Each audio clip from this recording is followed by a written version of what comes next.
Glyphosate সরাসরি cancer সৃষ্টিকারী উপাদান। বাংলাদেশে প্রতি বছর প্রায় 1.5 লক্ষ বা তারও বেশি মানুষ ক্যান্সার আক্রান্ত হয়। তার মধ্যে এই রোগে আক্রান্ত হয়ে প্রতি বছর প্রায় 91,000 মানুষ মারা যায়।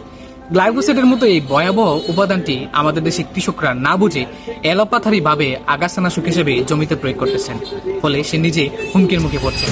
এক সমীক্ষায় দেখা গেছে যে বাংলাদেশে প্রায় যে পরিমাণ মানুষ ক্যান্সার আক্রান্ত হয় তার মধ্যে প্রায় 64% পিপল কৃষক ব্যাকগ্রাউন্ডে। তার মানে কৃষক এই রোগে সবচেয়ে বেশি ঝুঁকিতে ভুগছেন।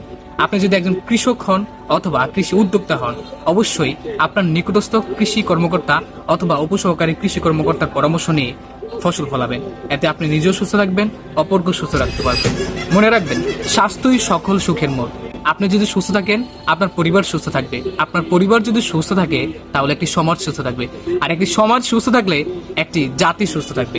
আমরা নিজেদেরকে একটি সুস্থ জাতি হিসেবে গড়ে তুলতে চাই। এজন্য আপনি নিজে সচেতন হন, অপরকে সচেতন করে তুলুন।